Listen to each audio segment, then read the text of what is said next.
Maaf mbak, saya pamit keluar. Ada orderan. Sebelum berdiri, aku memegang tangannya. Mas, malam ini nggak usah bekerja dulu ya. Biar aku yang bayar dan mengganti penghasilan masnya malam ini. Mas di sini menemaniku ya, ucapku dengan nada memelas dan memohon. Cerita ini sungguh sulit dan penuh warna. Aku mengerti betapa beratnya beban yang kualami sendirian di kota kecil ini. Jauh dari suami, berjuang dengan trauma keguguran berkali-kali. Hingga akhirnya menemukan kenyamanan pada sosok yang selalu ada. Kota kecil ini tidak pernah ada dalam rencanaku. Di sini, udara lebih sunyi, tapi pikiranku jauh lebih berisik. Aku bekerja sebagai karyawan sebuah perusahaan milik negara. Wajahku oriental. Kulitku putih, karena aku masih dibilang warga keturunan, begitupun suamiku. Aku baru saja pindah dari kota metropolitan ke kota kecil ini. Aku dipindah karena mutasi jabatan yang lebih tinggi. Di sini aku tidak punya kenalan siapa-siapa. Hari-hari pertamaku, kuhabiskan di balik meja kerja. Sementara suamiku jauh di kota besar membangun gedung-gedung tinggi. Dia bekerja di bidang properti yang mengharuskannya untuk jauh dariku. Kami memiliki rumah mewah di sana. Tapi di kota kecil ini, aku hanya tinggal di rumah kontrakan yang kecil dan sepi. Dengan segala kesibukan kami, aku dan suamiku sama-sama saling mengerti. Di usia 5 tahun pernikahan kami, aku dan suamiku sangat menginginkan anak. 2 kali aku mengandung, 2 kali pula kehilangan. Dokter berkata dengan nada netral, kondisi suamiku lemah. Aktivitasku terlalu melelahkan. Seolah semuanya bisa dijelaskan dengan istilah medis. Padahal hatiku retak pelan-pelan setiap kali mendengar kata gugur. Dan berita bahagia itu datang sejak hampir sebulan kepindahanku ke kota kecil ini. Aku mengandung lagi. Berita bahagia itu kuberitahukan pada suamiku, yang datangnya kadang seminggu sekali atau lebih ke kota kecil ini. Suamiku menyambut gembira berita itu dengan begitu perhatiannya. Suamiku menyuruhku untuk berhenti dari pekerjaanku ini. Tapi aku bersikeras untuk tetap bekerja. Karena pekerjaan ini yang kuimpikan sejak dulu. Hingga pada suatu hari, bukan dengan mobil mewah atau dengan seragam yang rapi, melainkan dengan motornya dan senyum ramah yang bisa mencairkan kekakuan pagi itu. Aku mendapatkan nomor WhatsApp-nya dari teman kerjaku. Di kandungan ketigaku ini, aku benar-benar berhati-hati. Aku berhenti mengendarai motor untuk pergi ke tempat pekerjaanku. Aku memakai jasa ojek online lokal yang ada di kota ini. Namanya tidak penting untukku. Tapi bagiku, dia adalah penyelamat. Usianya mungkin sebaya denganku. Dia ganteng, tubuhnya atletis. Kulitnya putih bersih. Rambut ikal agak panjang sedikit, gayanya modis. Walaupun jaketnya tidak berubah setiap hari, tentunya dia ramah sekali. Awalnya hanya soal tarif ojek dan jasa antar jemput saja.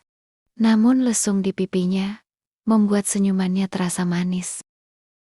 Dan rasa humornya perlahan menjadi penawar rindu yang paling ampuh. Aku tersenyum sendiri jika terlintas wajahnya di pikiranku. Pernah aku bertanya tentang kehidupannya. Dia duda mempunyai anak 1. Sekarang dia tinggal di rumah orang tuanya bersama anak sematawayangnya. Setelah pertanyaanku dijawabnya, aku mengalihkan pembicaraan agar tidak membuatnya tersinggung. Sejak Tespek bergaris 2, aku memakai jasanya setiap pagi dan sore hari untuk mengantarkan aktivitasku bekerja. Aku memintanya untuk lebih berhati-hati mengendarai motornya, karena aku sedang berbadan 2. Ia mengangguk tulus, menjagaku seolah aku adalah porselen yang mudah pecah. Namun, takdir berkata lain. Seminggu setelah kabar bahagia itu kusampaikan pada suamiku.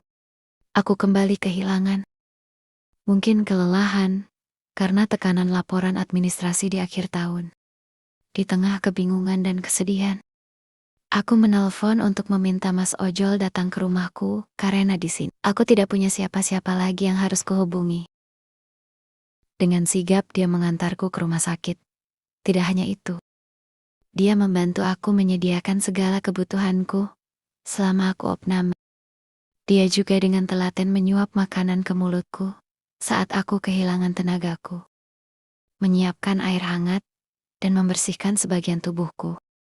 Sampai-sampai dia rela tidur di lantai dengan tikar seadanya untuk menjagaku.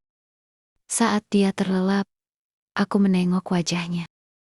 Kulihat dia begitu tampan dan perhatian. Perasaanku sebagai wanita mulai tumbuh. Setelah 2 hari berlalu, aku dibolehkan pulang oleh dokter. Sesampainya di rumah kontrakanku, aku menyerahkan kartu ATM padanya. Aku menyuruhnya mengambil uang untuk membayar jasanya. Tapi dia menolaknya. Aku ikhlas membantu Mbak. Di saat dia balik badan untuk pulang, dengan tak sopan, aku memasukkan beberapa lembar uang ke saku celananya. Lalu aku masuk ke dalam dan menutup pintu rumahku. Setelah kupastikan dia pergi dari halamanku, aku menelponnya. Dari situlah intensitas komunikasi kita bertambah. Hari demi hari kulakukan, tanpa ada kesunyian lagi. Sudah kulupakan kesedihan karena kehilangan jabang bayiku. Senja itu, hujan turun rintik-rintik. Aku menelponnya, bertanya di mana. Masih antar orderan, Mbak. Jawabnya, nanti, kalau sudah selesai. Tolong ke rumah ya. Dan belikan lampu. Iya, Mbak. Jawabnya, dengan suara khasnya yang serak dan berat. Kebetulan lampu kamar mandi mati. Aku memang takut gelap. Jika aku berada di tempat gelap, pikiran hororku mulai berjalan. Aku sengaja memakai celana pendek, yang paha mulusku kelihatan, dan kaos singlet yang setengah bagian dadanya terbuka. Aku memang berniat menggodanya. Saat dia datang dengan kondisi basah kuyup, dia membuka jaketnya yang ditaruh di lantai teras depan. Lalu aku membukakan pintu, dia memakai kaos ketat. Dadaku berdegup kencang setelah melihat dadanya yang kekar, tangannya yang berbulu dan berotot. Lalu aku memintanya untuk mengganti lampu kamar mandi. Sementara aku membuatkannya minuman. Setelah dia selesai, aku menyuruhnya untuk duduk di sofa ruang tengah dan kusuguhkan minuman yang kubuat. Aku mendekati duduk di sampingnya. Awalnya dia menatapku malu-malu, seperti ada rasa yang dia tahan. Uap panas minuman membubung di antara kami. Sama panasnya dengan ketegangan yang menggantung di udara. Aku tersenyum dan memegang tangannya yang berbulu lalu mengusap-usapnya. Dengan perlahan dan kaku, dia meletakkan tangannya ke pahaku yang putih mulus itu. Aku tak menolaknya, karena memang itu yang ku mau. Aku pindah duduk mendekatinya. Wajahnya memerah, nafasnya tak teratur. Aku memejamkan mata dan mendekatkan wajahku ke wajahnya. Di saat aku terpejam, hidungnya menyentuh pipiku. Juga kening dan bibirku, aku meresponnya. Lalu aku menarik kaosnya, mengisyaratkan untuk melepaskannya. Kaosnya terbuka, tampak dadanya yang kekar dan berbulu. Darah mengalir cepat melewati nadiku, dia pun begitu. Tangannya yang kekar dan berurat meremas tubuhku. Dan terjadilah olahraga gulat di sofa itu. Aku dibolak-baliknya, seperti jemuran. Tapi aku menikmatinya, karena aku sangat suka diperlakukan kasar saat gituan. Punyaku keluar berkali-kali. Pokoknya lelaki banget, aku puas. Setelah selesai semuanya, rambutku dan rambutnya acak-acakan tak beraturan, seperti rambut singa. Kita saling menatap tersenyum. Aku dan dia sama-sama kelelahan. Tiba-tiba teleponnya berbunyi, dia mengangkatnya. Lalu dia berkata, "Maaf Mbak, saya pamit keluar, ada orderan." Sebelum berdiri, aku memegang tangannya. "Mas, malam ini dak usah bekerja dulu ya. Biar aku yang bayar." dan mengganti penghasilan Masnya malam ini. Mas di sini menemaniku ya, ucapku dengan nada memelas dan memohon. Dia pun mengangguk setuju. Malam itu kurasakan kebahagiaan yang tak kudapatkan pada rumah tanggaku selama ini. Dia selalu ada untukku. Setelah melewati malam itu, aku dan dia beraktivitas seperti biasanya. Di malam-malam selanjutnya, aku sering memintanya untuk datang ke rumahku yang ceritanya sudah berbeda. Bukan lagi antara ojol dan customer. Selang beberapa minggu setelah malam itu, aku tidak datang bulan. Aku tes urin dan hasilnya positif. Aku sangat gembira. Aku tak memberitahukan berita ini padanya, karena aku memang ingin hamil. Lama-kelamaan, dia pun mengetahuinya. Melihat perutku tambah membesar. Dia pun menanyakan kepadaku, "Mbak hamil ya?" Aku mengangguk, mengiyakan pertanyaannya. Dia seperti kebingungan. Lalu aku menenangkannya. "Tenang saja, Mas. Aku sudah menyiapkan solusinya," jawabku dengan tersenyum. Bulan berganti bulan, di usia kandunganku menginjak 7 bulan. Aku tidak keguguran lagi. Aku sangat bahagia. Singkat cerita, suamiku memintaku untuk mengajukan pindah ke tempat asalku. Proses administrasi kepindahanku berjalan lancar. Pimpinanku menyetujuinya.